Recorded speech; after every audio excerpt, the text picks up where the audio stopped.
Close your eyes. Feel the weight of your body settle. Let the present moment fade away. Now, step backward through time. Not years, not centuries, but thousands of years. Keep going, further, deeper into the past. You are standing somewhere you have never been, somewhere no modern human has stood in living memory. Open your eyes. You are on the coast of a world that is both familiar and terrifyingly alien. It is December 26th, 2004. But let us imagine this energy in a time before names. A Sunday morning. The sky is a pale, washed-out blue. The air is heavy. It smells of salt and deep, churned earth. Beneath the Indian Ocean, a fracture is opening in the crust of the planet. It is a rupture 1,300 kilometers long.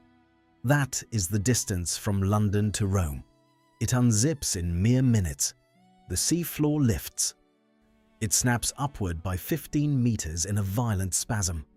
This is not a subtle shift. It is the energy equivalent of 23,000 atomic bombs detonating simultaneously. The water above buckles. It is displaced. A column of ocean, billions of tons in weight, is shoved upward. It collapses under gravity.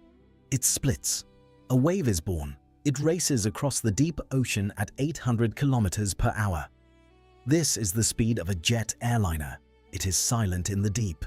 It is invisible, a long, low hump of energy moving through the dark water. It carries the power to erase cities. It travels for hours. It crosses entire ocean basins. It is a ghost until it finds the shallows. When it slows, it grows. The front of the wave drags on the seafloor. The back piles up. The water rises. It becomes a wall. It is 30 meters high when it strikes the coast of Sumatra. The water does not break like a surfing wave. It surges. It is a rising tide that does not stop rising. It enters the land. It scours the earth down to the bedrock. Trees are snapped like matchsticks. Soil is stripped away. Buildings are pulverized into dust and mud. In Banda Aceh, the ocean reclaims the land. Now, step back further. Look at the aftermath. The mud settles. The debris is buried. A layer of chaos is sealed beneath new sediment. Time passes. A year, a decade, a century. The jungle returns. The roots bind the soil. The scar is hidden. 10,000 years pass. The coastline changes shape. The sea level rises and falls. The evidence of that cataclysm, the shattered stone, the mixed sediment, the chemical signature of salt in fresh soil, is compressed. It becomes a thin, dark line in the rock. Now multiply that time. Not 10,000 years, but 10 million, 100 million, 300 million years. The rock is folded, it is melted, it is subducted back into the mantle. The tectonic plates grind it into nothing. The memory of the event is gone. The physics of the earth are violent. They are efficient at erasing the past. We look at our cities today. We see steel. We see glass. We see concrete stretching to the horizon. We feel permanent. We feel like the masters of this world. We believe our footprint is indelible. But the earth is a restless machine. It recycles its crust. It weathers its surface with rain that is acidic, with wind that never stops, with ice that grinds mountains into dust. If a civilization as advanced as ours had existed here before, not thousands of years ago, but millions, would we know? Would anything survive? Or would the silence of deep time swallow them whole? We assume we are the first. We assume this is the only time intelligence has sparked on this blue marble. But what if we are wrong? What if the history of Earth is not a straight line, but a cycle? What if we are merely the latest tenants in a house that has been built and destroyed a dozen times before? CTA 1. If you enjoy journeys like this one, consider subscribing. There's much more waiting for you. The question sounds like science fiction. It sounds like a fantasy story spun by a dreamer. But in April 2018, it became a serious scientific inquiry. It was published in the International Journal of Astrobiology. The paper was titled The Silurian Hypothesis. The authors were not fringe theorists. They were Gavin Schmidt, the director of NASA's Goddard Institute for Space Studies, and Adam Frank, an astrophysicist from the University of Rochester. They did not claim that an ancient civilization definitely existed. They asked a more fundamental question. Is it even possible to know? If an industrial society lived 55 million years ago, what would be left? This is a problem of detection. It is a problem of geological resolution. The further back you go, the blurrier the picture becomes. The pages of the Book of Earth are torn out. They are burned. They are overwritten. The name itself is borrowed from a beloved science fiction television series.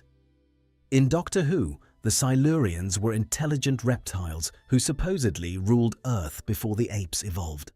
But Schmidt and Frank were not invoking fiction for theatrics. They were using it as a shorthand. So a way to frame the question without the weight of expectation.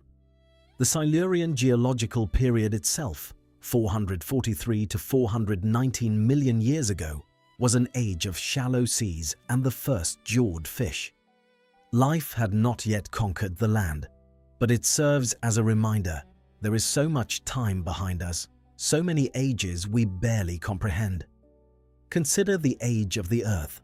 The planet is 4.54 billion years old. That is a number so large it loses meaning. Let us scale it down. If the entire history of Earth were a single 24-hour day, humans would appear in the last 4 seconds. Written history, everything from the Sumerians to the moon landing, would happen in the last few milliseconds. We are a blip, a flash of light in a very long night. The dinosaurs ruled for 165 million years. That is 825 times longer than humanity has existed. They rose in the Triassic, flourished through the Jurassic and dominated the Cretaceous. Then they vanished in a geological instant, 66 million years ago, when an asteroid 10 kilometers wide struck what is now the Yucatan Peninsula. The impact created the Chicxulub crater, 180 kilometers in diameter. The energy released was equivalent to 10 billion Hiroshima bombs. The sky burned, the earth shook, and when the dust settled, 75% of all species were gone. That is what we know. But think about what we do not know. Between the Triassic and now, there is a span of 250 million years. In that time, continents have drifted thousands of kilometers. Mountain ranges have been born and eroded to stumps. Entire ocean floors have been subducted and melted back into the mantle. The recycling is relentless. The evidence is consumed. Complex life has existed for about 400 million years. That is roughly 10% of Earth's history. But an industrial civilization, a species that builds machines, burns fuel, and changes the atmosphere, might only last a few thousand years, perhaps a few centuries. In the fossil record, a duration of a few thousand years is invisible. It is thinner than a single sheet of paper in a library of books. Let us be precise about this invisibility. Sediment accumulates slowly. In the deep ocean, far from land, the rate is about 1 centimeter per 1,000 years. That means a civilization lasting 10,000 years would be represented by a layer just 10 centimeters thick. Now compress that layer over millions of years. The weight of the rock above squeezes it. Water is expelled, minerals crystallize. That 10-centimeter band becomes a few millimeters. A dark streak in the stone. And if erosion later removes part of that sequence, the band vanishes entirely. It becomes a hiatus in the record, a silence. We rely on fossils to understand the past. We have dinosaur bones. We have footprints preserved in mud. But fossilization is rare. It is an exception, not the rule. Estimates suggest that less than 1% of all species that have ever lived were fossilized, and of those we have found only a tiny fraction. To become a fossil, an animal must die in exactly the right place. It must be buried quickly in anoxic mud. It must escape scavengers. It must survive geological pressure. And then, millions of years later, it must be exposed at the surface just as a paleontologist walks by. Consider Tyrannosaurus rex. It lived for approximately 2.4 million years across North America. It was one of the largest land predators ever to walk the earth. And yet, we have found fewer than 50 reasonably complete skeletons. Fewer than 50 individuals from a species that likely numbered in the hundreds of thousands at any given time.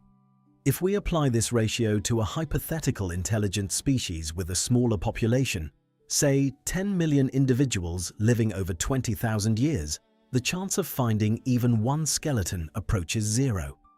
Now add behavior to the equation. Humans bury their dead. We build tombs. We create ossuaries. But imagine a species that practices sky burial or cremation or sea burial. Their bones are scattered by birds, burned to ash, or dissolved in the ocean. No trace remains. Even the human fossil record is astonishingly sparse before the development of intentional burial. The Homo sapiens has existed for roughly 300,000 years, yet early fossils of modern humans are vanishingly rare. Most of what we know comes from the last 50,000 years, a mere 16% of our existence. If a civilization lived on the coastlines, as we do, their remains would be the first to vanish. Sea levels change. During the last glacial maximum, 20,000 years ago, sea levels were 120 meters lower than today. Vast coastal plains existed where now there is only ocean. If an ancient people built their cities on those plains, the rising waters would have swallowed them. The waves would have ground the ruins to sand. The silt would have buried the rest. During the Great Oxygenation event, 2.4 billion years ago, the chemistry of the entire planet shifted. Before this, the atmosphere contained almost no free oxygen. The oceans were rich in dissolved iron. Then, cyanobacteria evolved photosynthesis. They began exhaling oxygen as a waste product. The oxygen reacted with the iron, forming rust. It precipitated out of the water in vast quantities, creating the banded iron formations we see today in places like Western Australia and Michigan. These layers of red and black striped rock are the graveyards of the first oxygen. They are a record of planetary transformation, and anything organic from before this event has been chemically altered beyond recognition. During the Cambrian explosion, 541 million years ago, life exploded in diversity. In a span of roughly 25 million years, most of the major animal phyla appeared in the fossil record. It was a sudden flowering of complexity. But the creatures before them, the soft-bodied organisms of the Ediacaran period, they left almost no trace. We have a few impressions in fine sandstone, a few ghostly outlines, but their anatomy, their behavior, their ecology, all of it is speculation. The fossil record is a recording with static. It skips, it jumps, entire chapters are missing. Schmidt and Frank argued that we shouldn't look for artifacts. We shouldn't look for statues or cities or plastic bottles. Those things degrade. Plastic breaks down under UV light and mechanical action. The molecular chains fracture. Over thousands of years, it becomes microplastic, then nanoplastic. Eventually, it is oxidized into carbon dioxide and water. Concrete erodes. The alkaline binder dissolves in acid rain. Iron rusts. It oxidizes into iron oxide, which crumbles and disperses. Glass shatters and turns back into sand. Over millions of years, nothing man-made is immune to decay. Even nuclear waste, often cited as our most enduring legacy, has limits. Plutonium-239 has a half-life of 24,110 years. After 10 half-lives, 241,000 years, it is effectively gone. Uranium-235 lasts longer, with a half-life of 704 million years. but it is rare and difficult to detect in trace amounts. If we vanished today and a geologist from 100 million years in the future drilled into the layer that represents our time, what would they find? A thin band of unusual isotopes, a spike in carbon-12, an anomaly in the nitrogen cycle. That is all. Instead, we must look for chemical fingerprints. We must look at the atmosphere trapped in ice. We must look at the isotopes in the rock. We must look for the technosignatures of a society that consumed energy. But here is the problem. Ice does not last forever. The oldest continuous ice core we have is from Antarctica. It is 800,000 years old. Beyond that, the ice has melted and refrozen countless times. The bubbles of ancient air are lost. If we want to study atmospheres from millions of years ago, we must rely on proxies, chemical traces in sediment, isotopic ratios in fossils. And these proxies are ambiguous. We know that human activity has altered the carbon cycle. We burn fossil fuels. This releases carbon-12, a lighter isotope, into the air.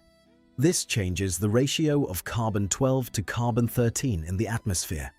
Future geologists, millions of years from now, will see a sudden spike in light carbon in the rock record. They will see a carbon isotope excursion. This spike will be sharp, it will be global. It will be accompanied by a warming event, ocean acidification, and a mass extinction. It will be a technosignature written in stone. But here is the catch.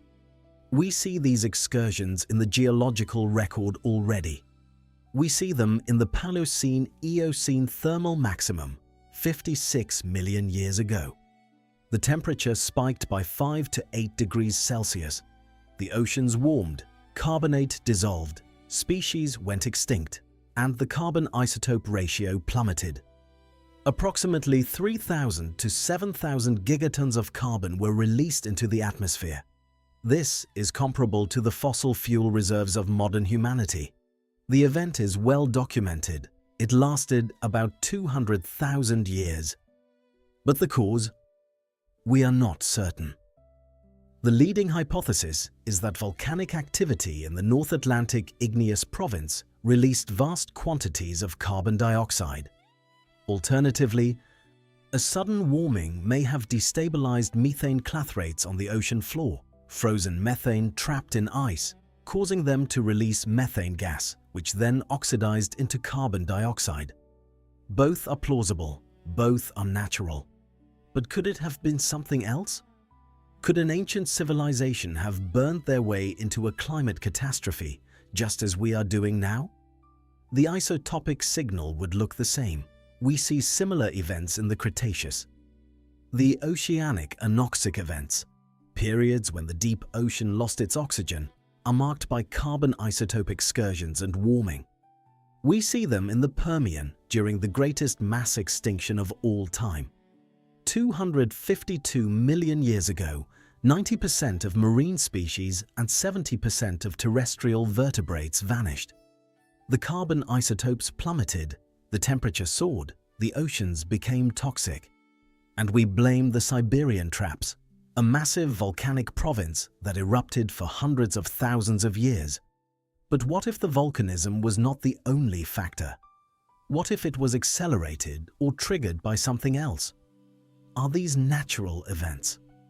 Volcanoes? Methane hydrates releasing from the ocean floor? Or could they be something else?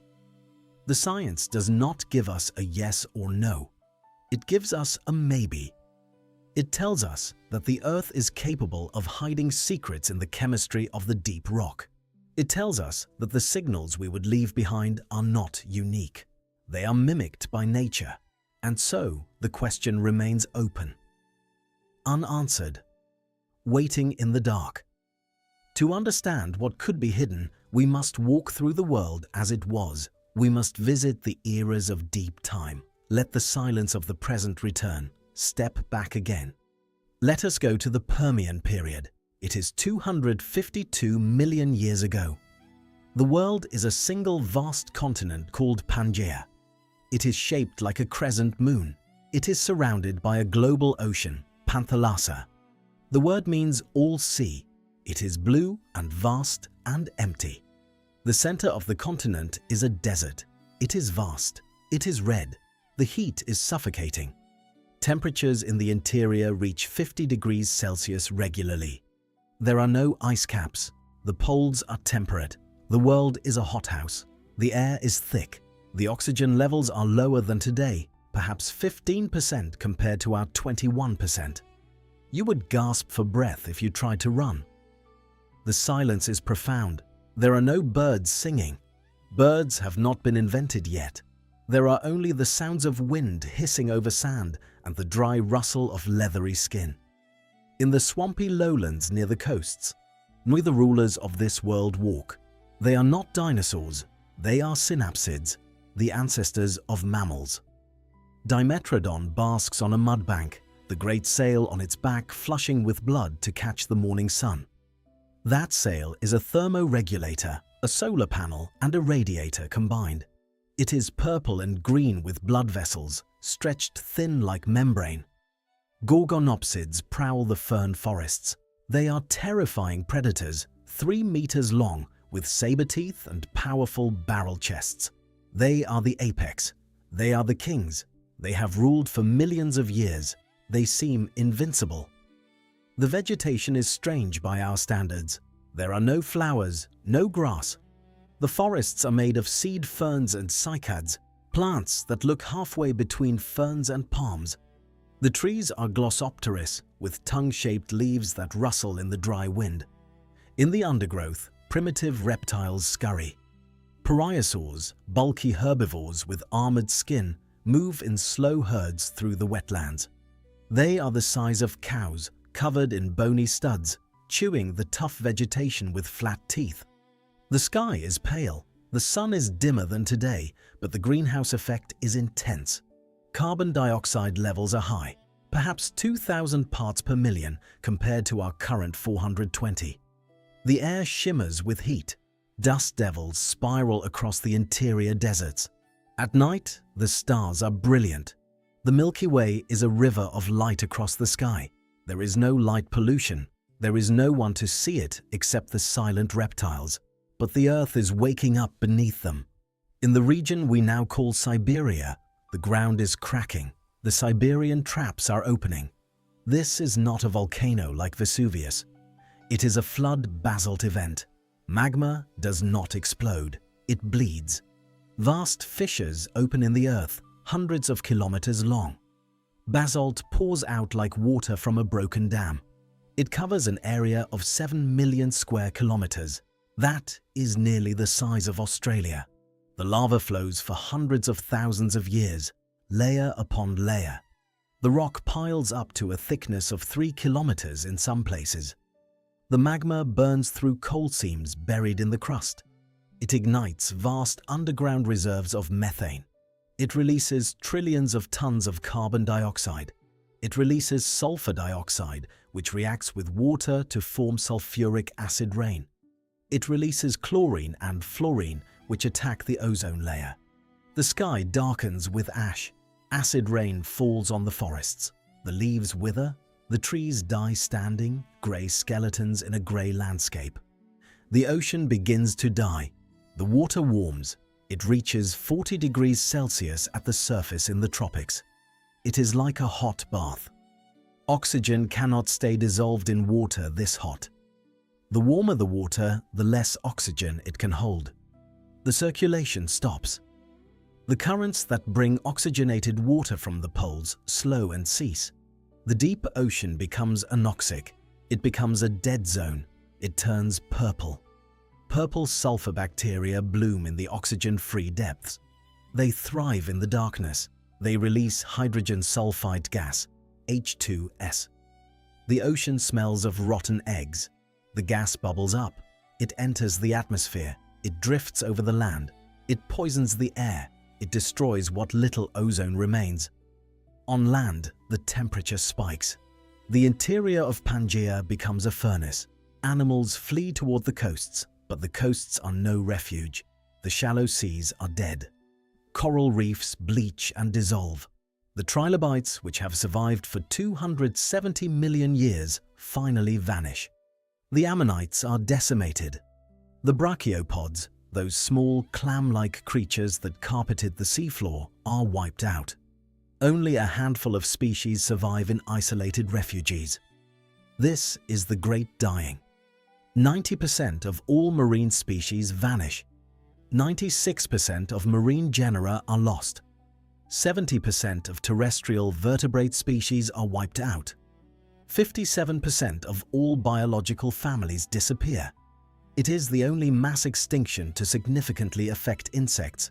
8 orders vanish entirely. The trees die. The fungal spike in the fossil record tells us that the world was covered in rotting wood. For 10 million years, the Earth is a graveyard. It is a recovery zone. It is a reset button. The soil is sterile. The rivers run red with iron oxide. It takes 5 million years for the coal forests to return. It takes 10 million for biodiversity to recover. And yet, imagine if, in that world, before the collapse, a species had arisen. Not the Gorgonopsids, they were solitary hunters, but perhaps a smaller synapsid, a social species, a burrower, one that learned to communicate, to plan, to build. Could they have left a trace? If they burned coal, their carbon would be indistinguishable from the Siberian traps. If they built in stone, the stone would be crushed and metamorphosed. The evidence would dissolve in acid rain and vanish in the Great Dying. Now, step forward.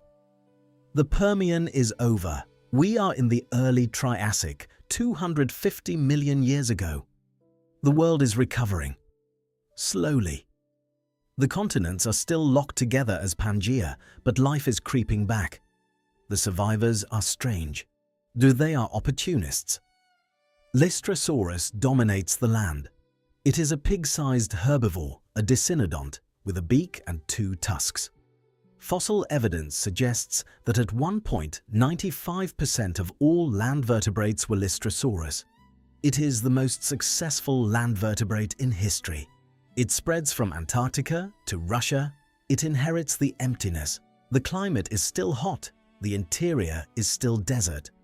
But in the south, in what will become Africa and South America, forests are returning. Pleuromya, a small tree related to club mosses, grows in dense stands. The first archosaurs appear, ancestors of dinosaurs and crocodiles. They are small, swift, and predatory. The first true mammals evolve, tiny, shrew-like creatures that hide in burrows and hunt insects at night. The oceans are still recovering. Coral reefs will not fully return for another 10 million years, but in the shallow seas, new forms are experimenting. Nothosaurus, a long-necked marine reptile, hunts fish in the coastal waters. It is a protoplesiosaur. The first ichthyosaurs appear, dolphin-shaped reptiles that never leave the water. They give birth to live young. They are perfectly adapted to a marine life. Time passes. The Triassic warms further. The supercontinent begins to crack. Rifts open.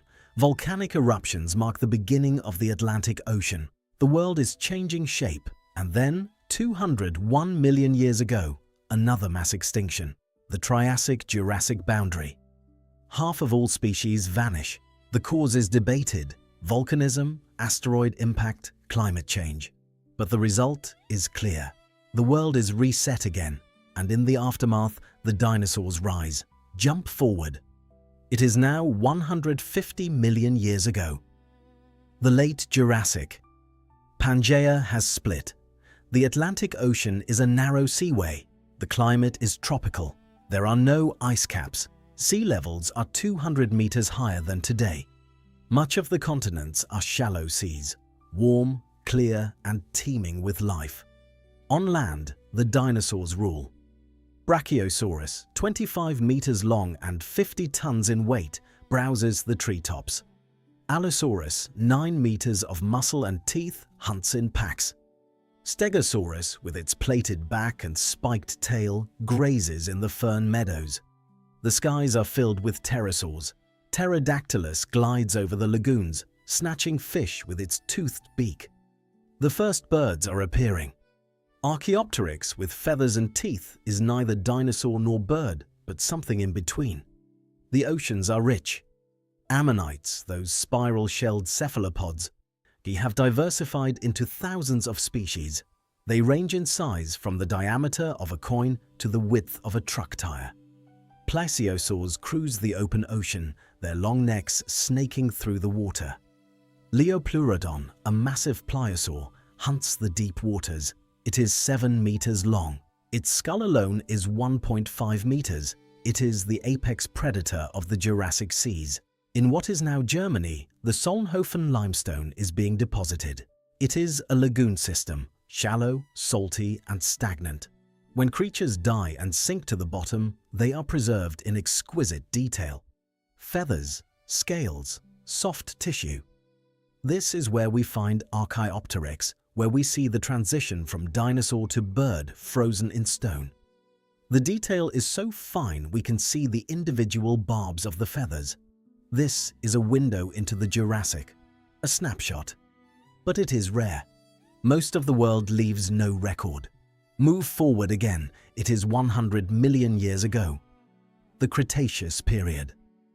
The continents have drifted further apart. South America and Africa are separated by a young Atlantic Ocean. India is an island drifting north toward Asia. Australia is still connected to Antarctica, but the rift is beginning. The world is fragmenting, and something new has appeared. Flowers. The angiosperms have evolved. For the first time in Earth's history, the world has color beyond green. Magnolias bloom white. Water lilies float in the lakes. The first grasses appear, although they will not dominate until much later. With the flowers come the pollinators, bees, butterflies, moths. Co-evolution begins. The relationship between flower and insect becomes one of the most successful partnerships in the history of life. The dinosaurs are at their peak. Tyrannosaurus rex will not appear until 68 million years ago, but already the tyrannosaurs are evolving. Giganotosaurus in South America, Carcharodontosaurus in Africa. These are the super predators of the mid-Cretaceous. Spinosaurus, with its sail-back and crocodile jaws, hunts fish in the rivers of North Africa. It is the largest carnivorous dinosaur ever discovered, 15 meters long, 7 tons. The oceans are filled with giants. Mosasaurus, a marine lizard, grows to 17 meters. It has teeth like knives. It eats sharks, sea turtles, and other mosasaurs. The plesiosaurs are still thriving. Elasmosaurus, with a neck 7 meters long, hunts in the shallow inland seas.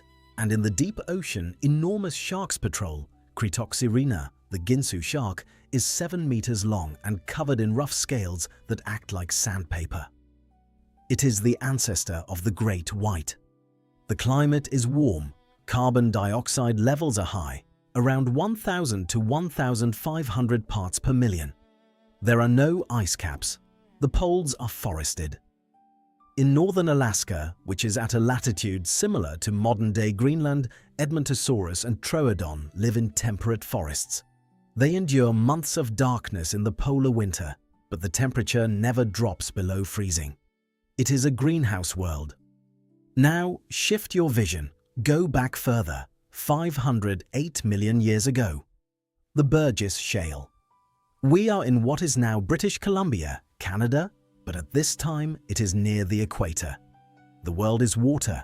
The continents are barren rock. There is no moss, no grass, no sound of leaves. No animals have yet crawled onto the land. But beneath the waves, life is conducting a grand experiment. The water is cool. It is clear. Light filters down to the continental shelf. This is the aftermath of the Cambrian explosion, a period roughly 540 to 520 million years ago when most of the major animal phyla appeared in a geological instant. Why did it happen? The theories are many. Perhaps predation drove an evolutionary arms race. Perhaps rising oxygen levels allowed for the development of complex bodies. Perhaps the evolution of eyes triggered a cascade of innovation. Whatever the cause, the result was a riot of forms. Here swims Anomalocaris. It is the first super predator. It is 60 centimeters long, a giant in this miniature world. It has eyes on stalks, compound eyes with 16,000 lenses each. It has grasping appendages tipped with spines, which it uses to grab trilobites and bring them to its circular mouth. The mouth is a ring of plates, like a pineapple slice. It is an alien design. Nothing like it exists today. Here crawls Hallucigenia, a creature so strange, scientists originally reconstructed it upside down, mistaking its spines for legs and its legs for tentacles. It is the size of a finger, covered in spines, walking on 7 pairs of clawed legs. It is related to velvet worms, but it looks like something from a fever dream. Here is Opabinia, with 5 eyes and a nozzle-like proboscis that ends in a claw. It is 7 centimeters long, segmented and utterly bizarre. There are trilobites everywhere, thousands of species. They are the insects of the Cambrian seas. Some are predators, some are filter feeders, some are scavengers. They have compound eyes, they have legs, they have gills. They will survive for 270 million years through 4 mass extinctions, until the Permian finally kills them off. These creatures are complex. They have nerves, they have eyes, they have strategies. They are the children of the Cambrian explosion. And yet, just a few million years before, there was almost nothing. The Ediacaran fauna, soft, quilted organisms that might not even be animals, left faint impressions in the sand. Then, suddenly, everything changed. Hard shells appeared, predation appeared, the world became a battlefield. The vastness of this time is crushing. Between the Cambrian and the Permian, 300 million years pass. That is enough time for a civilization to rise and fall 10,000 times over. Enough time for mountains to grow and be ground down to sand. Enough time for continents to collide and drift apart. The stage is set. The actors change. The scenery is repainted. But the theater remains the same. Imagine a swamp in the Carboniferous period 300 million years ago. The oxygen levels are huge, 35% compared to our 21%. The air is thick and rich. You could light a fire with a snap of your fingers. The humidity is oppressive. It rains every day. The sky is heavy with clouds. Lightning flickers constantly on the horizon. Insects grow to nightmare proportions. Meganeura, a dragonfly the size of a hawk, hums through the air on wings 70 centimeters across. It hunts smaller insects and amphibians. Arthropleura, a millipede 2 meters long, winds through the rotting vegetation. It is armored, segmented, and herbivorous. It is the largest land invertebrate ever to exist. Pulmonoscorpius, a scorpion 70 centimeters long, hunts in the leaf litter. Its sting could kill a human. But there are no humans. There are no mammals. There are no dinosaurs. The forests are made of giant club mosses and horsetails, lepidodendron and calamites. They grow to 30 meters tall. Their trunks are covered in diamond-shaped scars where the leaves have fallen off. They are not true trees. They have shallow roots and soft, pithy wood. They do not decay when they die because the bacteria and fungi that eat wood have not evolved yet. They pile up. They fall into the swamps. The water is acidic and oxygen poor. The wood is preserved. It piles up, layer upon layer. It compresses. Over millions of years, it becomes the coal seams that powered our industrial revolution. The first reptiles are evolving. Hylonomus, the earliest known reptile, is the size of a lizard. It lays eggs with hard shells, which allows it to move away from the water. This is a revolution. Or this is the key to the conquest of the land. The amphibians still dominate. Giant crocodile-like creatures like Eriops patrol the waterways. But reptiles are the future. They will inherit the earth. We are burning the ghosts of this world. We are releasing the sunlight trapped by these leaves 300 million years ago. Every ton of coal is the compressed remains of ancient forests. Every kilowatt of electricity is the energy of the Carboniferous sun. We are connected to this deep past. We touch it every day. But we do not see it. We see only fuel. We do not see the swamps, the dragonflies the size of hawks, the millipedes crawling through the mist. We do not see the world that was. We do not see the graves we are burning. So we stand here in the present, looking back at this deep, violent, changing ocean of time. And the question rises again, insistent and unsettling. What if we are not the first? What if the story of intelligence on Earth is not a single chapter, but a series of forgotten volumes? We look at the gorgonopsids, at the dinosaurs, at the giant insects, and we see animals. We see instinct, we see nature red in tooth and claw. But intelligence is not a shape. It does not require hands. It does not require upright posture. It requires a brain. It requires social complexity. It requires the ability to manipulate the environment. Consider the definition of intelligence itself. We measure it by our own standards, language, tool use, abstract reasoning. But these are human metrics. What if intelligence manifested differently in another species? What if it was distributed like a neural network spread across a colony? What if it was chemical, are encoded in pheromones and collective behavior?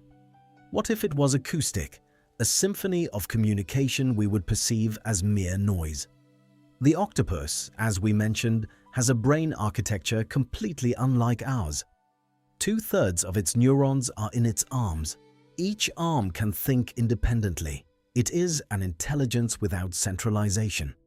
If such a creature evolved further over millions of years into a social, tool-using species, would we recognize its artifacts? Would we know a cephalopod temple from a natural coral formation? The crows and ravens of today can solve multi-step puzzles. They can plan for the future. They mourn their dead. They hold grudges. They pass knowledge down through generations. If given another 10 million years, another roll of the evolutionary dice, could they build? Could they farm? Could they write?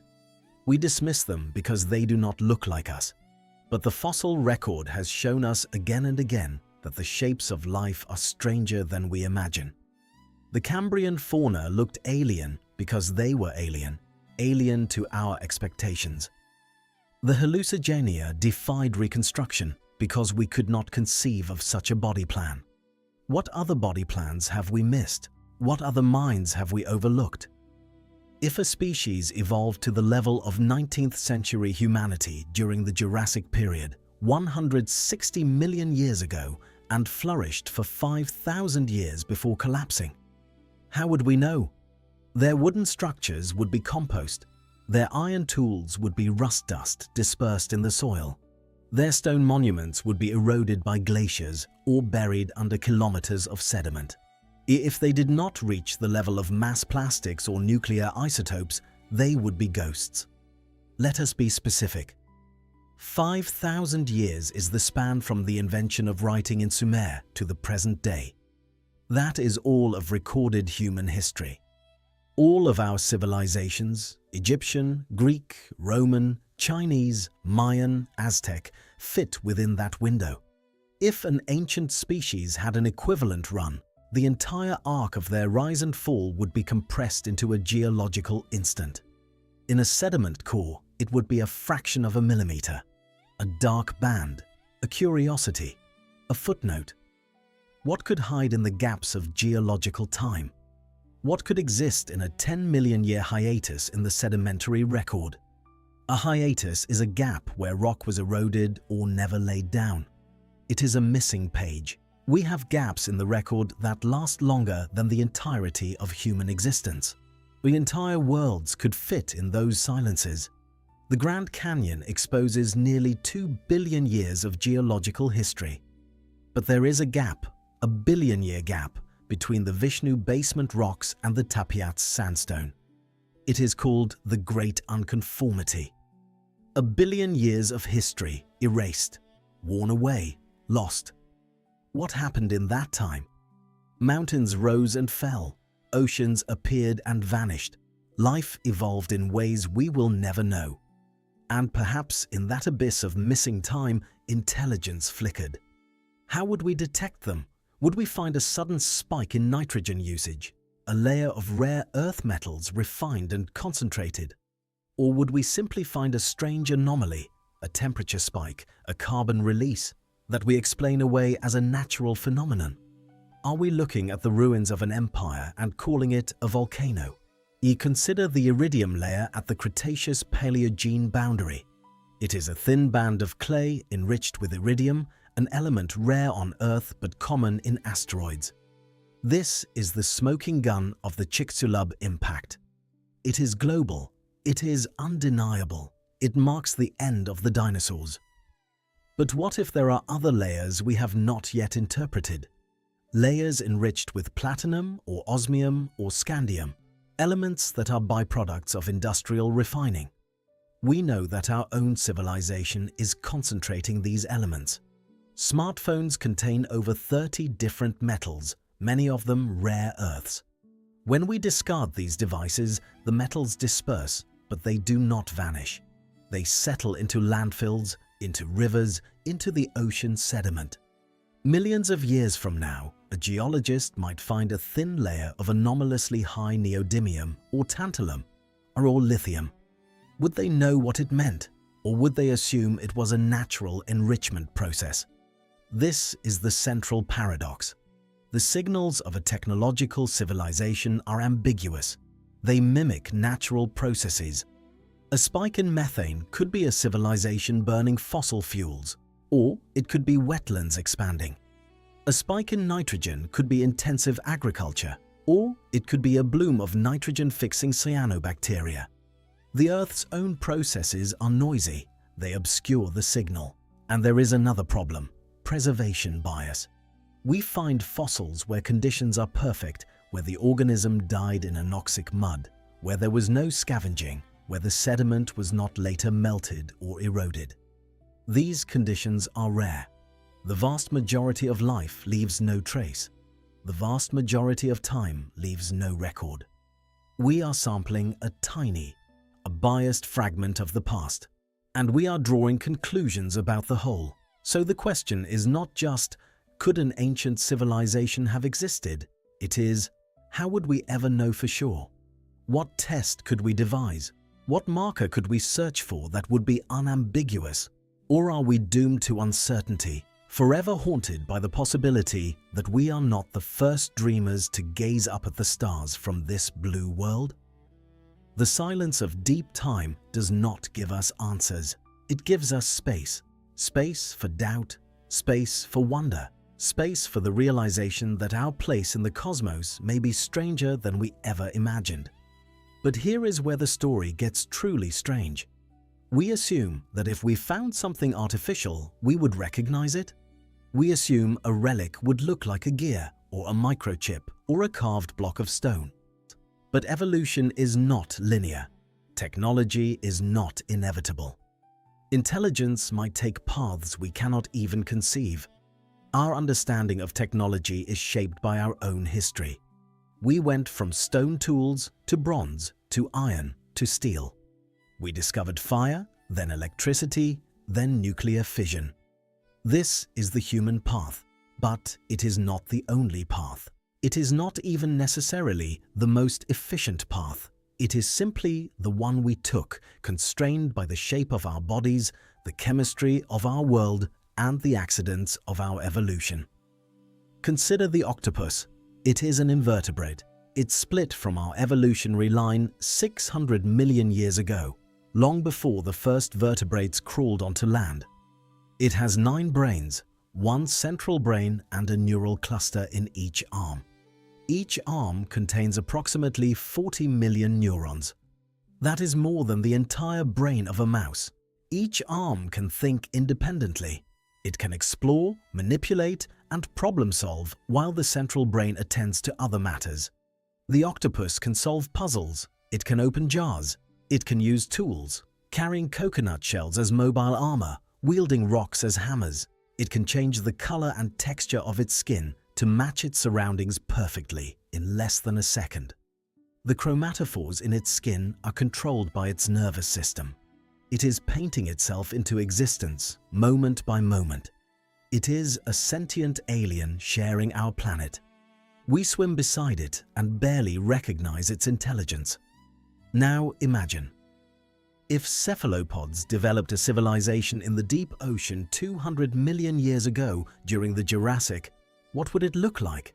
They would not need fire. Fire does not burn underwater. They would not smelt metals. The ocean floor is already rich in manganese nodules and hydrothermal minerals. Instead, they might have developed biotechnology. They might have cultivated bioluminescent algae for light. They might have bred corals into structural forms. They might have engineered sponges to filter toxins and kelp forests to produce oxygen-rich zones. Their cities would be built of biological materials, woven from kelp and coral, anchored to the volcanic slopes of mid-ocean ridges. They would harness hydrothermal vents for energy, the hot mineral-rich water that pours from the seafloor at temperatures exceeding 400 degrees Celsius. They would use chemosynthesis, not photosynthesis. They would have no need for the sun. Their entire civilization would exist in the abyssal darkness, are lit only by bioluminescence and the dim glow of volcanic heat. What trace would remain? No fire, no metal, no plastic, no pottery, because they would not need to contain water. They live in water. No stone monuments, because stone dissolves slowly in the deep ocean, eaten by the carbonic acid formed from dissolved CO2. After 10 million years, the kelp structures would rot. The coral would be ground to sand by currents. The bioluminescent algae would die out, leaving no fossil because soft tissue rarely fossilizes. The entire civilization would return to the baseline chemistry of the ocean. Only silence, and we would never know. Because we are air breathers, we are fire makers, we are metal shapers, we see technology through the lens of our own limitations. A wrench makes sense to us. A woven kelp construct does not. We would dredge up a strange, fossilized coral formation from a deep sea core and catalog it as a natural structure. We would miss the regularity. We would miss the design, because we are not looking for it, because we do not expect it. This is the cognitive trap. We search for ourselves in the past. We look for human-shaped intelligence. We look for human-shaped technology. But the universe is not obligated to repeat our patterns.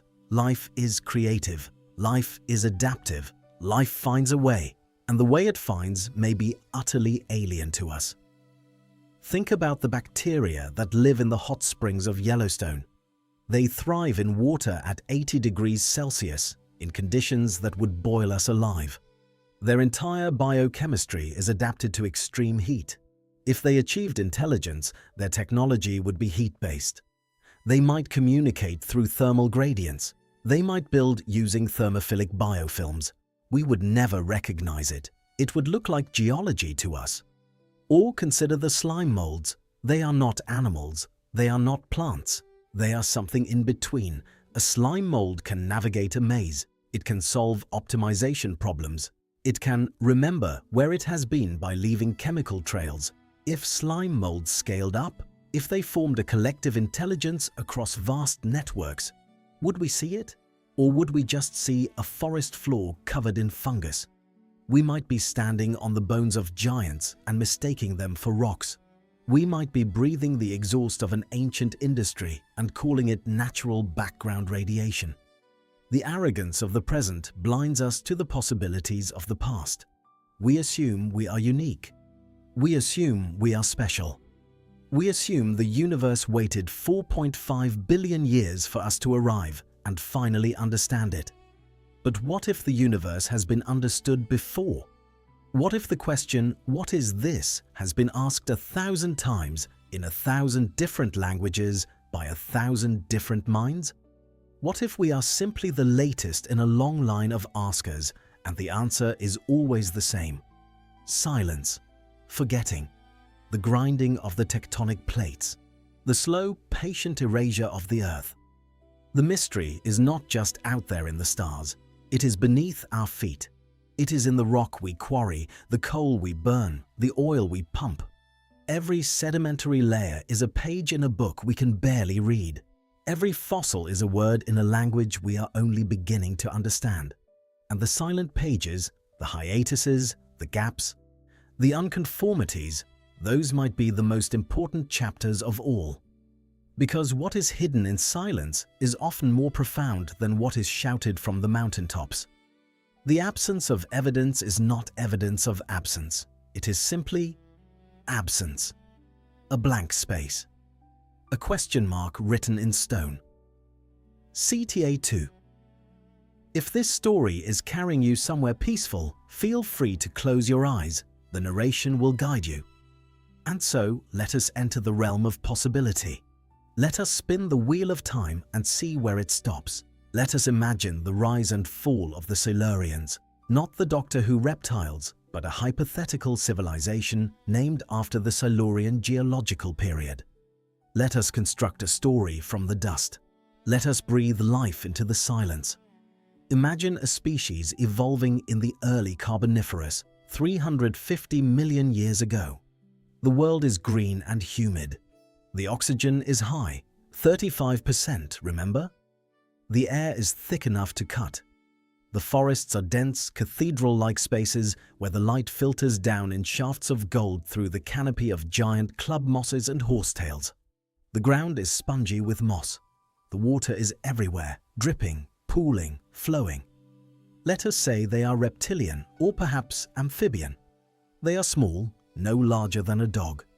They have smooth, moisture-slick skin mottled green and brown. Their eyes are large, adapted to the dim forest floor. Their hands have 6 fingers, delicate and dexterous. They are adapted to the wet, dense forests. They live in sprawling clans of 50 to 100 individuals, clustered around the edges of the vast swamps. They develop intelligence not to hunt, but to navigate the complex social structures of their clans. They are social negotiators. They remember favors. They hold grudges. They form alliances. Over thousands of generations, this social arms race drives the expansion of their brains. The cortex thickens, memory deepens, language emerges, not spoken at first, but sung.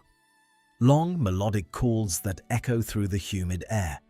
Each clan has its own dialect, its own songs. They learn to cultivate the giant fungi. They discover that if you tend the fungal mats, if you protect them from certain insects, if you water them, they grow larger. They provide food. This is the first agriculture. Not grain, not rice, fungus.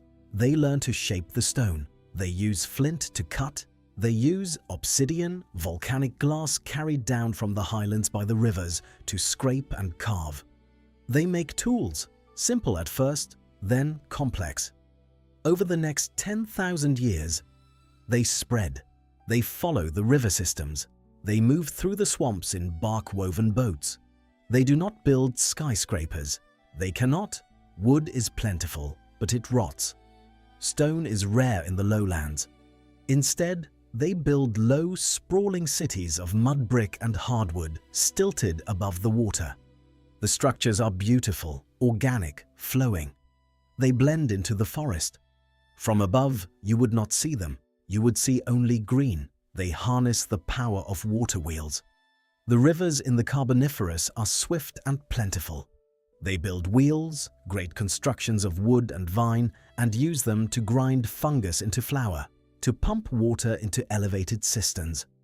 They discover that certain black rocks, coal, burn hot and long. They use it for heat in the cooler uplands. They use it to fire clay, making pottery that can hold water without leaking. But their population never exceeds a few hundred million. The world is vast. They are regional, not global. They cluster in the equatorial belt where the warmth and water are greatest. They last for 20,000 years, a golden age. This is longer than all of human recorded history. They develop art, intricate carvings on bone and wood, abstract patterns that represent the flow of water, the growth of fungus, the cycles of the moon. They develop philosophy. They ask, what are we? Why are we here? They develop astronomy. They map the stars. They notice that some stars wander. They call them the lost ones. They develop mathematics to predict eclipses. They develop a calendar based on the 17-year cycle of a particular insect that emerges in great swarms, billions of them, filling the air with sound. And then the climate shifts. Around 305 million years ago, the Carboniferous rainforest collapse begins. This is a real geological event, documented in the rock record. The climate cools, the world dries out, the great rainforests fragment into isolated pockets, the coal swamps shrink. The oxygen levels begin to drop from 35% down to 30%, then 25%. The air becomes harder to breathe. Their cities are abandoned. The mud bricks dissolve in the changing rains. The wood rots. The fungi die. The clans fracture. They retreat to the remaining pockets of forest, but these are shrinking year by year. Wars erupt over the dwindling resources. The songs become dirges. The carvings become warnings. Within a few thousand years, they are gone. Not from a single catastrophe, but from a slow grinding away, a dwindling, a fading. 10 million years later, the sediment covers the region. The rivers deposit layer upon layer of silt. The pressure builds. The weight of kilometers of rock presses down. The ruins are compressed into a layer of shale a few millimeters thick. The organic carbon in their bodies, in their hearths, in their fungal farms becomes indistinguishable from the background carbon of the ancient forest. A future paleontologist, us, cracks open a rock. We find a fern fossil, beautifully preserved. We study it. We publish a paper. We miss the layer of dark dust right next to it. That dust was once a library. Those compressed grains were once philosophy. This would mean that the history of Earth is a history of loss. It implies that intelligence is fragile. It implies that the great filter, the barrier that stops civilizations from becoming galactic, from spreading to the stars, might not be in the future. It might be here. It might be behind us. It might be a cycle of resource depletion and collapse that happens over and over again. A wheel that turns in the dark. Move forward. Jump the great extinction events. Jump the rise and fall of the dinosaurs. Move to 56 million years ago. The Paleocene-Eocene thermal maximum, the PETM. We know the temperature spiked by 5 to 8 degrees Celsius over a span of perhaps 20,000 years. We know a massive amount of carbon was released into the atmosphere. Estimates range from 2,000 to 7,000 gigatons. That is comparable to the fossil fuel reserves of modern humanity, the coal and oil and gas that we are currently burning. We attribute the PETM to volcanism in the North Atlantic Igneous Province, a massive volcanic system that was active at the time, spewing carbon dioxide into the air. Or we attribute it to the melting of methane clathrates, frozen methane hydrates that sit on the ocean floor and continental shelves. When the ocean warms past a certain threshold, they destabilize. They release methane gas. The methane oxidizes into carbon dioxide. A feedback loop begins. The warming triggers more melting. More melting triggers more warming. But what if it was them? What if it was not volcanism at all, or at least not primarily? What if an industrial civilization existed in the Paleocene? A mammalian species, small, furry, social. Descended from the shrew-like survivors of the asteroid impact that killed the dinosaurs. Over the next 10 million years, they evolve. They grow larger. They develop grasping hands. They live in trees at first, then descend to the ground as the forests spread and diversify. They are curious. They manipulate objects. They discover that certain black rocks burn. Coal. The Paleocene has coal, formed from the forests of the Carboniferous, now buried and compressed. They dig it out. They discover fire. They discover that burning coal can keep them warm through the cold nights. They discover that it can be used to harden clay into brick, to smelt copper from green stones found in the hills. They discover steam.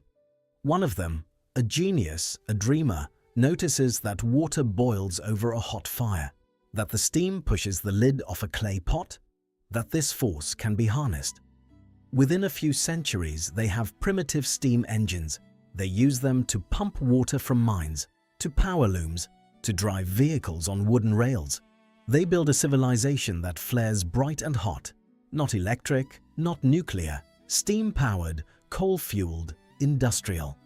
Their population explodes, from a few million to a few 100 million in the span of 5,000 years. They clear the forests for farmland. They plant monoculture crops, grasses that produce edible seeds.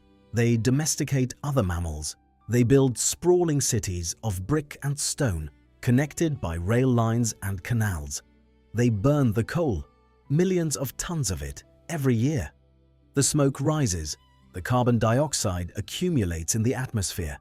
The temperature begins to rise. At first, they do not notice. The change is gradual, a fraction of a degree per decade, but then it accelerates. The ice caps, still present at the poles in the early Paleocene, begin to melt. The sea level rises, the weather becomes erratic, droughts in some regions, floods in others. The crops fail, famines spread, the oceans acidify. The carbonate shells of tiny marine organisms dissolve. The ecosystems collapse. The food chains break. They panic. They try to adapt. They try to plant more crops, but the soil is depleted. They try to dig deeper for coal, but the mines flood. They try to migrate, but there is nowhere to go. The entire world is warming. They war. Clan against clan. Region against region. Desperate struggles over the remaining fertile land, over the remaining resources. Populations crash. 90% die in the span of 1,000 years. The cities are abandoned. The infrastructure crumbles. The forests return, slowly creeping over the ruins. The survivors retreat to small, isolated communities. They forget the old knowledge. Within a few generations, the steam engines are myths. The great cities are legends. They die out entirely. The species goes extinct, not with a bang, but a whimper. The last one dies alone, in a cave, watching the rain fall outside. And the Earth, feverish, slowly sequesters the carbon back into the rock over the next 100,000 years. The oceans absorb the CO2. It reacts with calcium and magnesium eroded from the continents. It forms carbonate minerals. It settles to the seafloor as sediment. The temperature drops. The ecosystems recover. New species evolve to fill the empty niches. Life continues. The Earth heals. The traces of their machines oxidize. Iron rusts. Copper corrodes into green patina, which flakes away. The concrete crumbles. The bricks dissolve in the acid rain. Within 1 million years, the only evidence left is the isotopic spike, the anomaly in the carbon-13 ratio, the warming event. We study it today. We call it the PETM. We use it as a warning of what climate change can do. We never realize it is a tombstone, a gravestone for an entire civilization written in chemistry. Technosignatures become geosignatures. This is the transformation. This is the alchemy of deep time. A plastic bottle lasts 500 years on the surface. Styrofoam lasts longer, perhaps 1,000 years or 5,000. But eventually, under the heat and pressure of burial, these polymers break down.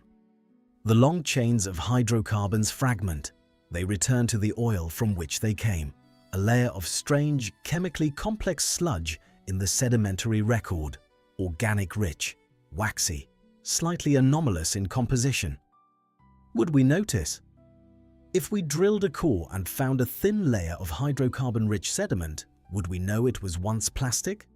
Or would we assume it was a layer of organic-rich shale, formed from algal blooms in a shallow sea? The context is everything. If the layer is in a marine sequence, we assume marine origin. If it is in a continental sequence, we assume terrestrial plant matter. We fit the evidence into our existing models. We rarely imagine alternatives. Nuclear waste.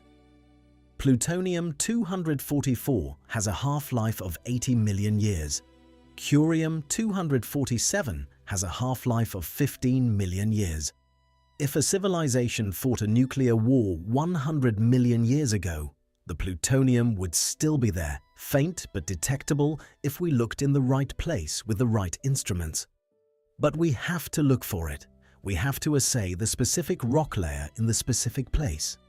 We have to know what we are searching for. And here is the problem. If they lived on a continent that has since been subducted under a tectonic plate, the evidence is gone. It has been dragged down into the mantle, heated to 1,200 degrees Celsius, melted and incorporated back into the convecting rock. The crime scene has been incinerated.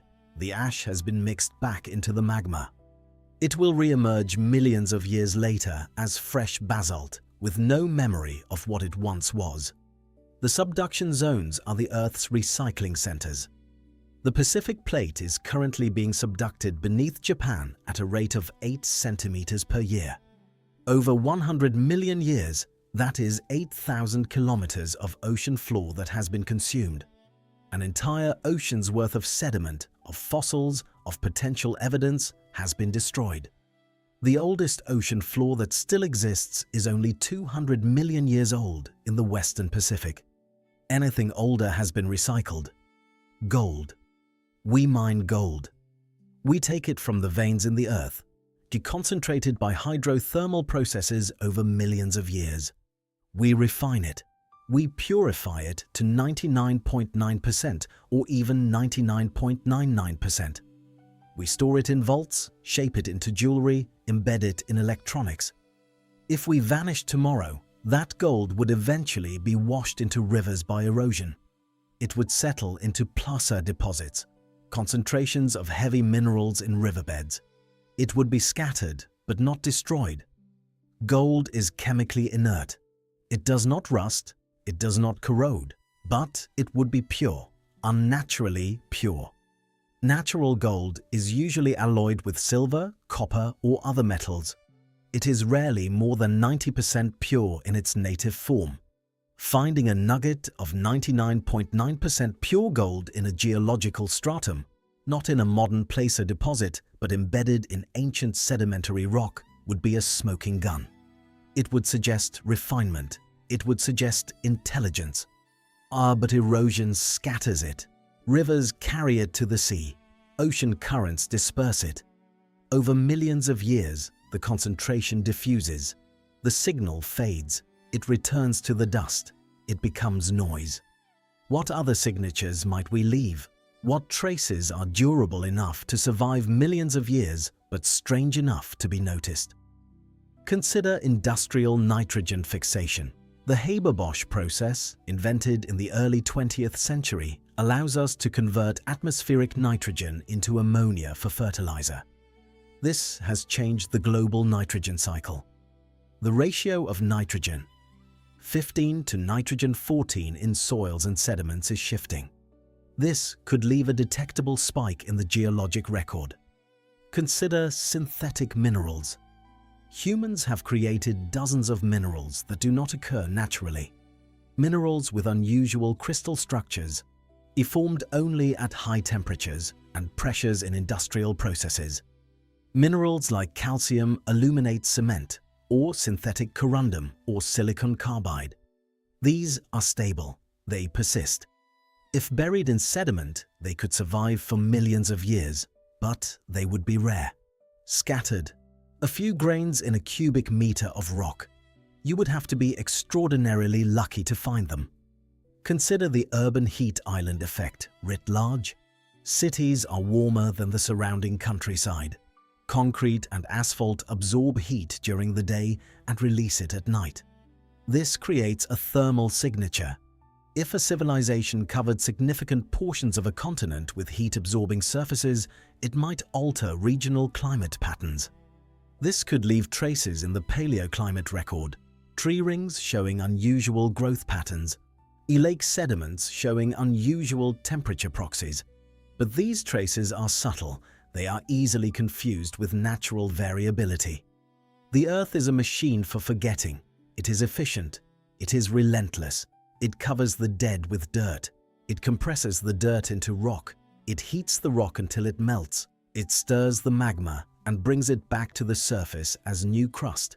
It is a cycle of renewal. It is a closed loop. Every atom in your body has been recycled countless times. You are made of stardust, yes, but you are also made of dinosaur dust, trilobite dust, perhaps even Silurian dust, if they existed. Perhaps this is a mercy. Perhaps the Earth cleansed the slate so that life can try again, so that we can try again, so that the experiment of intelligence can run multiple times with different starting conditions, different body plans, different paths through the maze of evolution. Each attempt learns nothing from the previous one. Each starts fresh. Each must rediscover fire, the wheel, mathematics, the laws of physics. Each must ask the same questions. Who are we? What is this place? Are we alone? And each time, the answer is the same. Silence. The deep, patient silence of the Earth, which remembers nothing and forgives everything and waits for the next spark to flare in the darkness. Let the mind drift now. Let the science soften into a dream. Let the sharp edges of fact blur into the gentle curves of possibility. Imagine a world that might have been. A timeline that ran parallel to the silent rocks. A history written in wind and water, erased before the ink could dry. Close your eyes again. Feel yourself falling backward through the layers of time. Through the Holocene, the Pleistocene, the Pliocene. Through the extinctions and the recoveries. Through the long, patient cycles of ice and warmth. You are falling, falling. Until you land gently on the shore of an ancient sea. It is the late Cretaceous, 70 million years ago. The sun is setting over a shallow inland sea that splits North America in half, from the Gulf of Mexico to the Arctic Ocean. The water is turquoise, warm and still.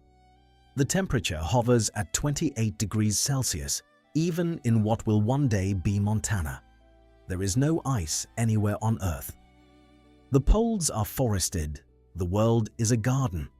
The air is filled with the scent of magnolia flowers, ancient and sweet, mixed with the sharp tang of salt and the earthy smell of wet limestone. The light is golden, heavy with dust and pollen. It slants through the humid air in visible shafts, illuminating the tiny insects that dance in the warmth.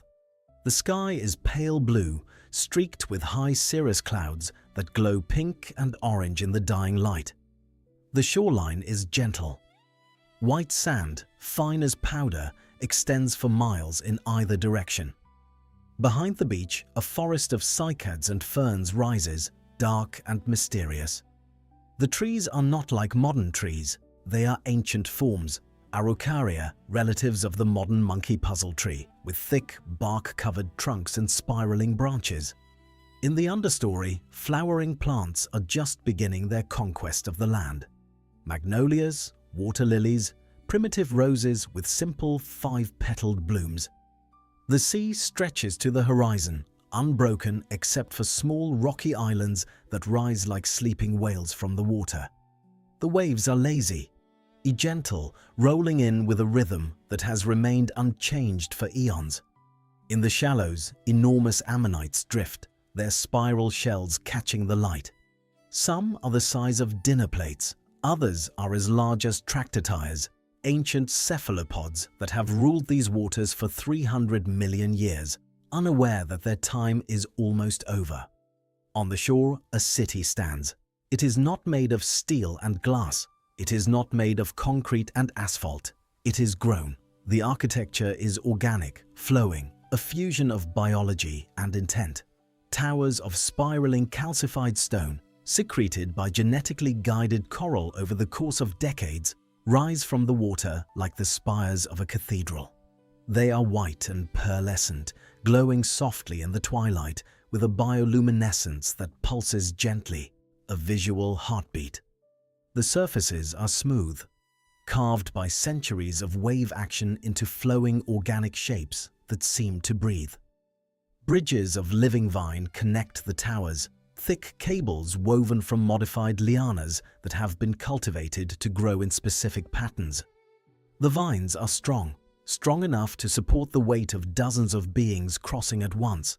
They sway gently in the breeze, creating a soft creaking sound like the rigging of ancient ships. Suspended gardens hang from the bridges, bursting with flowers and fruit. The entire city is alive. It grows, it adapts, it responds to the needs of its inhabitants.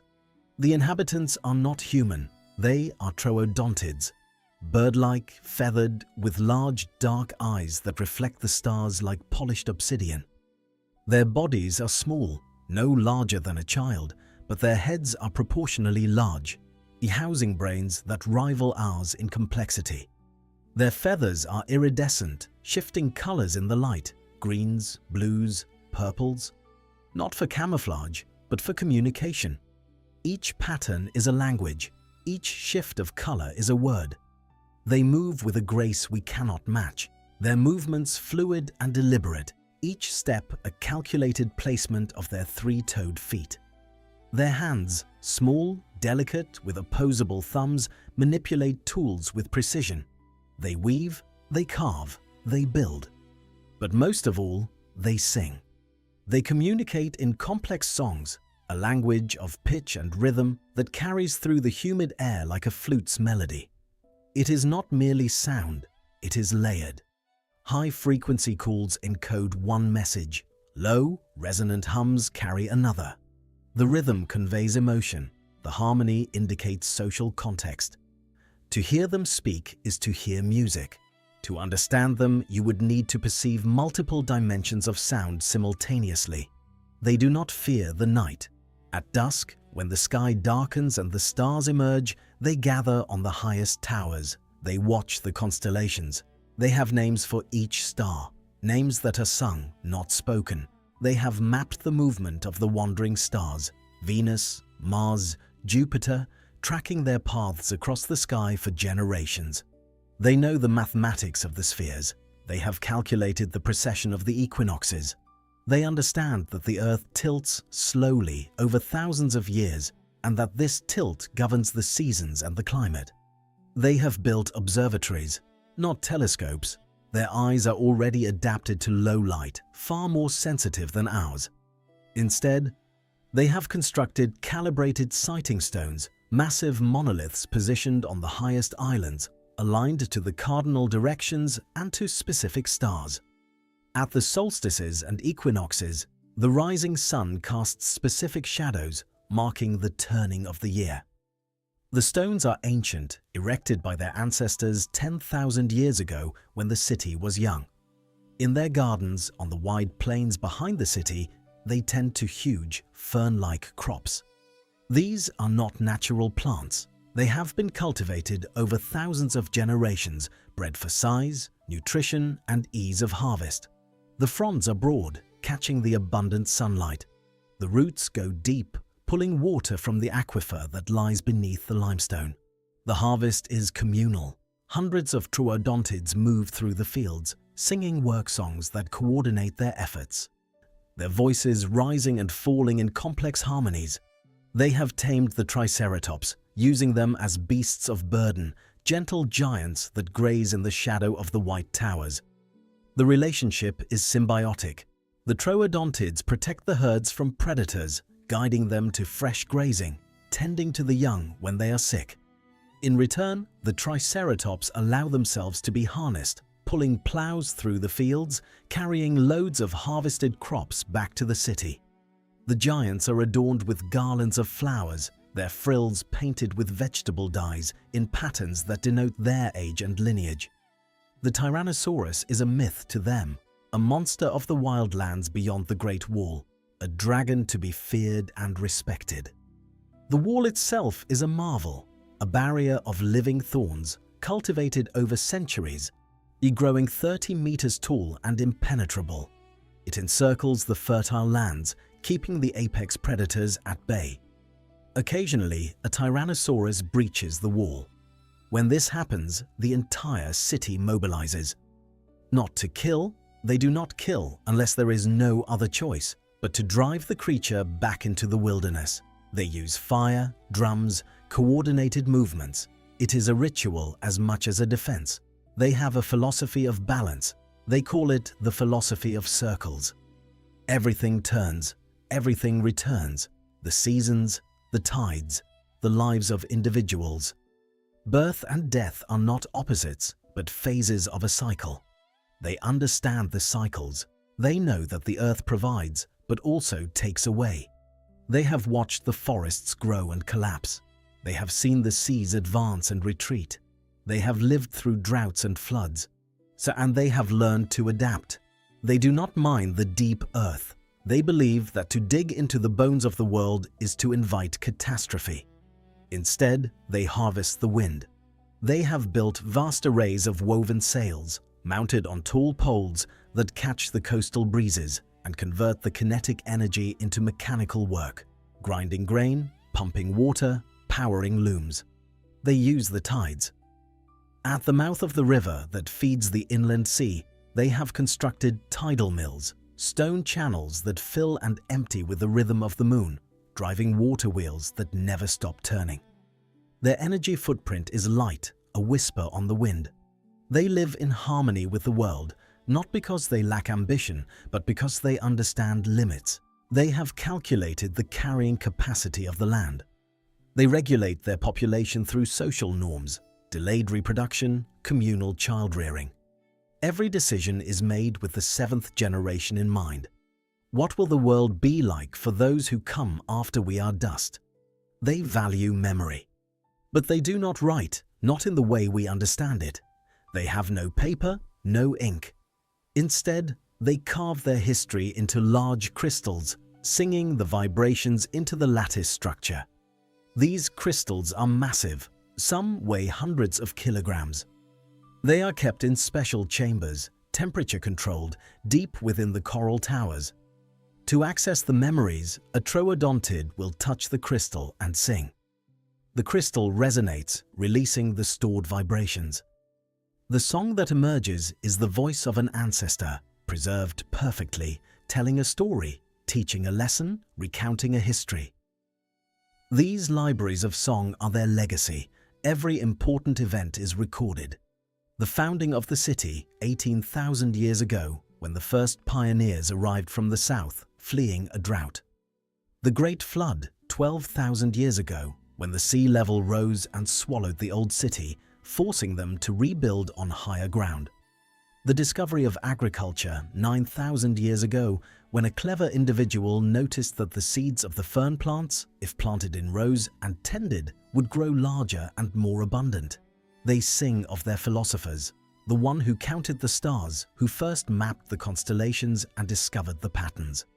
The one who understood the tides, who calculated the gravitational pull of the moon. The one who dreamed of flight, who constructed the first gliders from stretched skin and bone, allowing Troodontids to soar above the city for brief, glorious moments before gliding down to the water. But they see the star coming, the great rock from the dark. It appeared in the southern sky 3 years ago, a faint point of light that grew brighter with each passing month. At first, they thought it was a wandering star, perhaps Venus moving into an unusual position. But the astronomers noticed something wrong. It was not moving in the expected path. It was growing. It was approaching. They track it for years. Their mathematicians calculate the trajectory, using geometry and observations from multiple observatories. They know the date. They know the hour. It will strike at dawn in the early spring when the magnolias are blooming. They know the location, far to the southeast, across the ocean, in a land they have never visited. But they also know that the distance will not save them. The impact will be global. They accept it with a quiet dignity. There are debates, of course. Some argue for building shelters deep underground, stockpiling food, preparing to endure. Others suggest migrating north, to the cooler climates where perhaps the devastation will be less. But the consensus is clear. there is nowhere to hide. The asteroid is 6 miles wide. The energy released will be equivalent to billions of their most powerful explosions. The dust will block the sun for years. The cold will come. The plants will die. And without plants, the herbivores will die. And without herbivores, the carnivores will follow. They do not try to flee. They do not try to stop the sky. They accept. They have always believed that their time was borrowed, a brief spark in the vastness of eternity. They turn their efforts not to survival, but to legacy. They fill the crystal libraries with final songs. They carve messages on stone tablets, burying them deep, hoping that someday someone will find them and understand. They plant seeds in sealed containers, preserving the genetic material of their crops, their gardens, their world. On the final day, they gather in the White Towers. Every Troodontid. From every corner of the empire, millions of them journey to the city of song. The fields are left untended. The triceratops are released, free to roam. The Great Wall is opened, and even the Tyrannosaurus are allowed to enter, though they stand at a distance, confused and wary. At dawn, as the first light touches the eastern horizon, they sing together. A chorus of millions, a song of gratitude for the time they had. The song is complex, layered, beautiful beyond description. It rises from the city like a living thing, a wave of sound that carries across the water, across the plains, into the forests. Every creature stops to listen. The dinosaurs, the insects, the fish in the sea. For a brief moment, the entire world is still. The light grows brighter. A second sun blooms in the sky, far to the south. It is brilliant, blinding, a white-hot point that expands, swallowing the horizon. For a few seconds, it is more beautiful than anything they have ever seen. Then, the silence, the pause. The world holds its breath. The shockwave arrives. It is a wall of pressure, moving faster than sound, shattering the air. The towers crumble. The coral, which took centuries to grow, fractures and collapses in seconds. While the bridges snap, the vines burn, the Troodontids are scattered like leaves in a hurricane. Most die instantly, crushed or incinerated. The lucky few who survive the initial blast face the firestorm that follows, a global conflagration ignited by the superheated ejecta that rains back down from space. Then comes the winter. The dust and soot block the sun. The temperature plummets. For 3 years, the world is dark. The plants die, the herbivores starve, the carnivores follow. By the end, 75% of all species are extinct. The Troodontids, all of them, are gone. Their city is rubble, their gardens are ash, their crystals are shattered, buried under meters of fallout. Millions of years pass. The inland sea dries up as the climate cools and the continents shift. The land that was once underwater becomes the Great Plains, a vast grassland where bison will one day roam. The continent lifts, pushed upward by tectonic forces. The wind scrubs the land, erosion stripping away layer after layer of rock. The ruins of the city of Song are ground into dust, scattered across the landscape, mixed with volcanic ash and marine sediment. The ice comes, then the heat, then the ice again. Glaciers advance and retreat across North America, scouring the bedrock, carving valleys, leaving behind moraines and drumlins. The mammals rise from the burrows. First small, shrew-like creatures, then larger forms. Horses, camels, dire wolves, mastodons. They scurry and graze and hunt over the ruins. They do not know that they walk on the dust of philosophers. They do not know that the sand they dig in was once a song, trapped in crystal, sung by voices that understood the mathematics of the stars. Eventually, humans arrive. They cross the Bering Land Bridge, following the herds. They spread across the continent, hunting, gathering, adapting. They build their own civilizations, the Clovis, the Anasazi, the Mississippians. They construct earthworks and temples. They map the stars. They ask the same questions: who are we? Why are we here? Are we alone? They find fossils. They dig up the bones of dinosaurs and wonder at the giants that once walked the earth. They find Troodont skulls and note the large brain cavity, the forward-facing eyes. Some anthropologists speculate, could these creatures have been intelligent? And the answer is always the same: no, too small, too primitive. Intelligence requires civilization, and there is no evidence of civilization. They are standing on the evidence, but they do not see it. The White Towers are limestone, indistinguishable from natural formations. The crystals are quartz, scattered and fragmented, their songs erased. The cultivated plants have long since returned to wild forms, their DNA reshuffled by millions of years of evolution. The proof is gone, erased, recycled, forgotten. There is nothing left. Only the dream remains, floating in the ether of deep time. A possibility, a shadow, a ghost in the machine of the world. Somewhere in the quantum foam of probability, the city of song still stands. The Troodontids still sing. The crystals still remember. But in this timeline, in our timeline, there is only silence. The earth continues its slow breath. Inhale, exhale. Tectonic plates shift by centimeters per year, colliding, subducting, spreading. Mountains rise like slow waves, pushed upward by the pressure of continents colliding. The Himalayas are still growing, lifting by millimeters each year as India grinds into Asia. Rain falls, rivers carve canyons. The Grand Canyon deepens by a fraction of an inch per century. Glaciers flow. Oceans rise and fall with the rhythm of ice ages and interglacials. The memory is gone, but the beauty remains. The potential remains. The laws of physics that allowed the Troodontids to sing still apply. The chemistry that built their coral towers is the same chemistry that builds our cities. The mathematics of the spheres is unchanged. The stars still wander. The moon still pulls the tides. The sun still rises and sets, day after day, eon after eon. The stage is swept clean, ready for the next act, ready for the next dreamer to wake up and look at the stars and wonder, what is this place?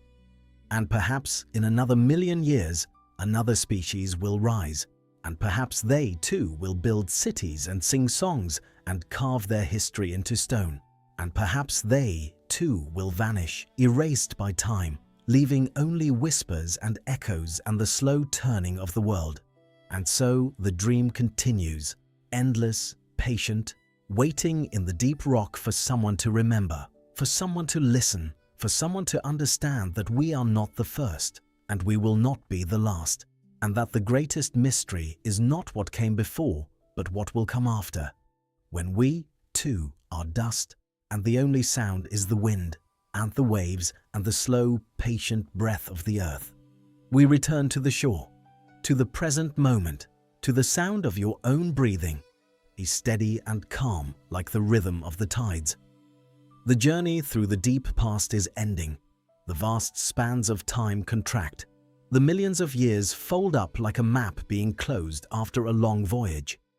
You have traveled further than most humans ever will, not in distance, but in duration. You have walked through epochs. You have seen worlds that never knew your footsteps. We are here. We are now. We are the current custodians of the flame of consciousness, the latest bearers of the torch that illuminates a small corner of the cosmos. But we are also part of the mystery. We are the anomaly in the rock record of the future. We are the spike in carbon, the sudden shift in isotopic ratios, the thin layer of plastic polymers breaking down into waxy sediment. We are the layer of strange chemistry that future geologists, if they exist, will puzzle over. We are the signal that will echo into the deep future, faint but unmistakable, a whisper in stone that says, "We were here." And perhaps in that future time, they will ask the same question we have asked today. They will look at our layer in the rock and wonder, what were they? How did they live? What did they think about? Were they alone? And they will not know that we wondered the same about those who came before us.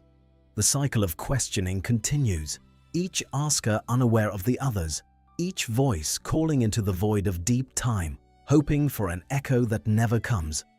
Does it matter if we were first? Does it diminish our achievements if another mind sparked and faded in the long night before us? If a civilization of Carboniferous reptiles cultivated fungi and sang songs in the humid forests? If a species of Paleocene mammals built steam engines and burned coal until the world grew too hot and they perished in their own success? Does their existence lessen ours? Perhaps it does the opposite. Perhaps it makes us part of something larger, a fraternity of thought, a lineage of awareness that stretches back through the unimaginable depths of geological time. It suggests that the universe wants to be known, that the Earth, this pale blue dot spinning in the darkness, strives to create eyes to see itself, minds to comprehend itself, voices to speak its name. Intelligence is not an accident. It is a possibility embedded in the fabric of reality, waiting to unfold. We are not the pinnacle. We are not the end point. We are simply the current iteration, the latest experiment, the newest form that consciousness has taken in its long dance with matter and energy. And if others came before us, if others will come after, then we are connected to them in the deepest possible way. We are all children of the same planet. We are all made of the same atoms, rearranged into new patterns, animated by the same physical laws, asking the same eternal questions. Maybe we are not alone in time. Maybe we are surrounded by family we never knew, ghosts of species that rose and fell while the continents drifted and the stars wheeled overhead. Separated not by distance, we occupy the same coordinates in space, but by the impenetrable wall of the eons. Time is the barrier. Time is the silence between us. We share the same water, or the hydrogen and oxygen molecules that formed in the hearts of stars, that rained down on the young Earth, that filled the ancient oceans, that cycled through the bodies of trilobites and dinosaurs and mammoths and now us.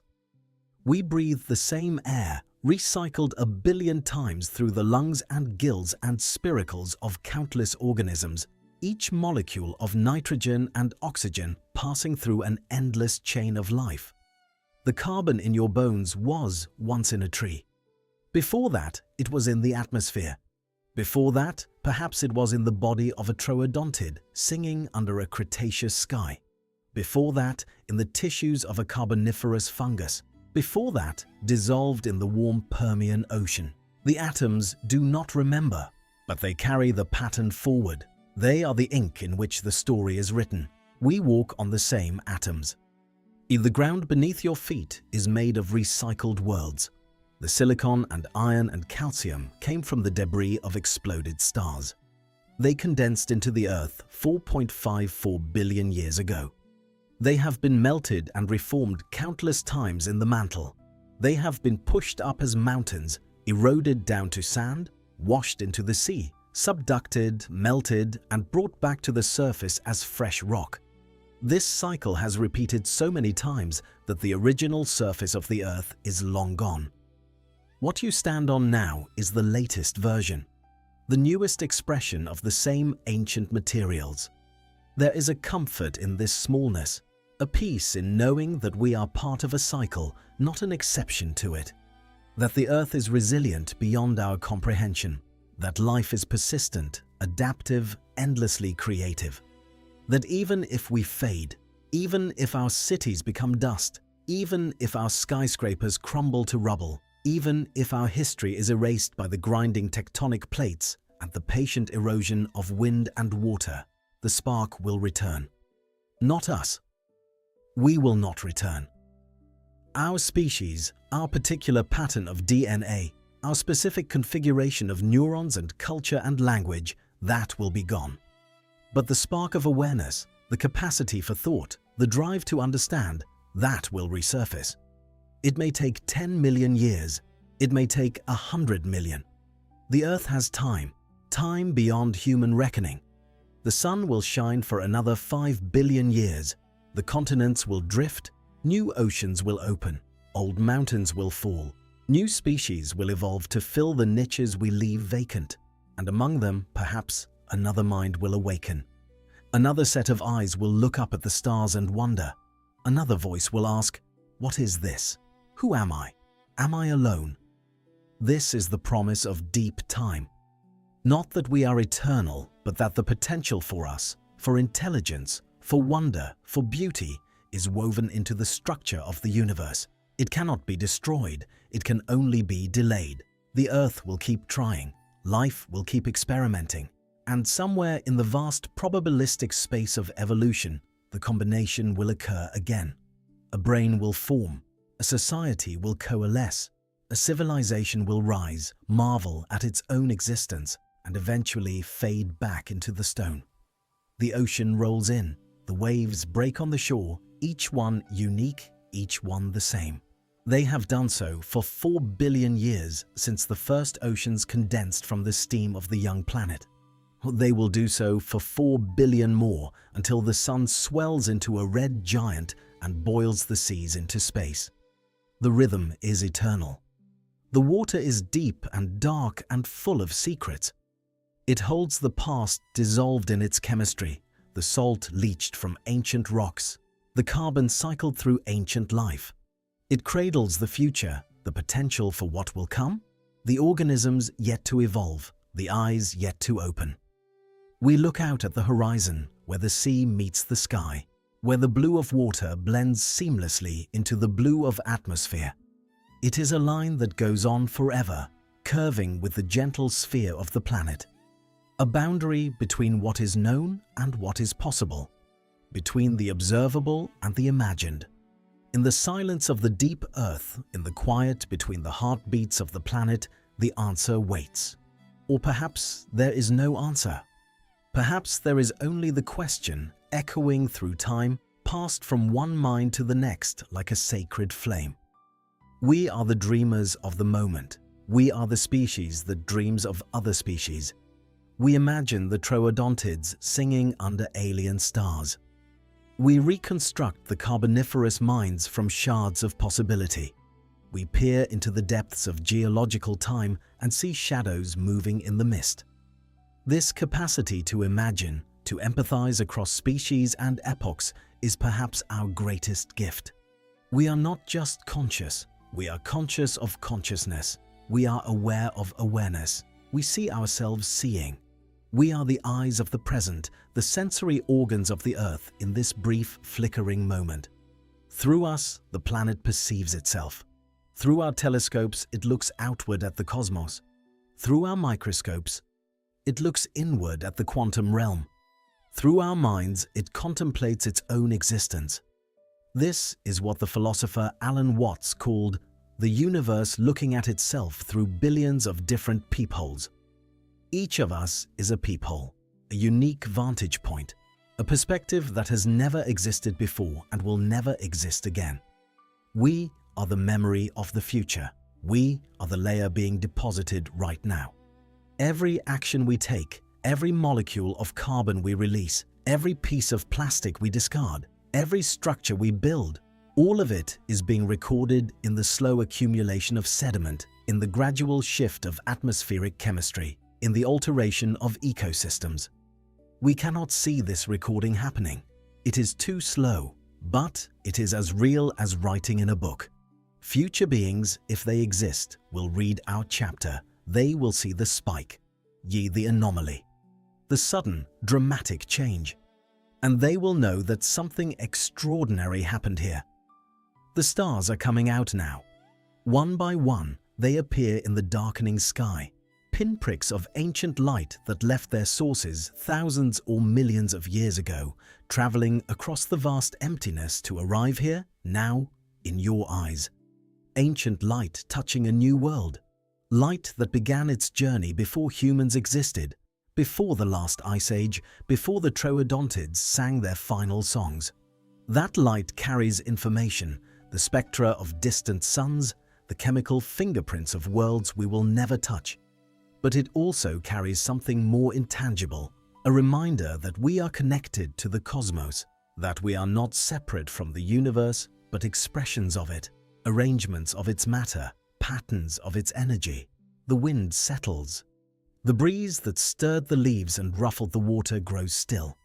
The world enters the quiet of evening.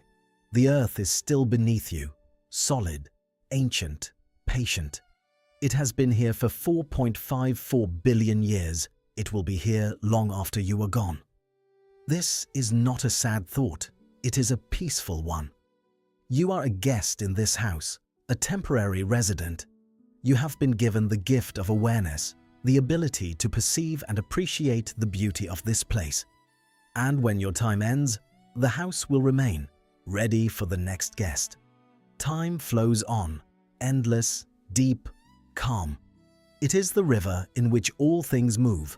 It cannot be stopped or reversed or escaped. We can only swim in it, carried by its current, marveling at the shores we pass, the islands we glimpse in the distance. Deep time is not an enemy. It is the canvas on which the story of life is painted. Without it, there would be no evolution, no diversity, no change. Without time, there would be no becoming, only being. Time is the medium of possibility. And so we arrive at the final question, the one that has no answer, the one that can only be held gently in the mind like a flickering candle flame. What will the universe become? Not just what will humans do or what will happen to Earth, but what is possible in the vast stretches of time that remain. Will consciousness spread to the stars? Will new forms of intelligence emerge, stranger than we can imagine? Will the universe eventually become aware of itself completely, a vast mind encompassing galaxies? Or will it all end in silence, in the heat death, in the final dimming of the last star? We do not know. We cannot know. Choose ours, but the not knowing is beautiful. It is the space in which hope lives. It is the opening through which the future enters. If everything were determined, if the outcome were certain, there would be no meaning to our choices. But because the future is unwritten, because the next chapter is blank, we have the responsibility and the privilege of shaping it. Not completely. We are not gods. But partially, we are participants. Co-authors, small voices in a vast chorus. The greatest mystery is not what came before us, not whether the Troodontids sang or the Carboniferous minds dreamed. The greatest mystery is what will come after. When we, too, are dust, when our layer in the rock is a thin, dark line, when the only sound is the wind moving through ruins we cannot imagine and the waves breaking on shores not yet formed. What will the earth become? What new eyes will open to see it? What new minds will ask the old questions? The earth breathes, not with lungs, but with the slow expansion and contraction of its systems. The carbon cycle is a breath spanning millions of years.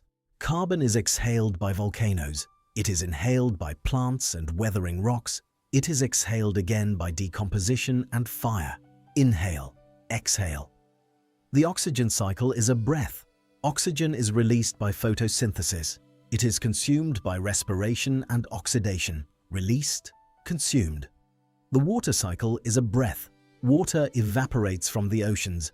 It condenses into clouds. It falls as rain. It flows back to the sea. Up, down, the pattern repeats. And perhaps consciousness is also a breath. It emerges. It persists for a time. It fades. It emerges again. The Ediacaran organisms were the first breath, barely perceptible, soft bodies in soft sand. The Cambrian explosion was an inhale, a great expansion of complexity.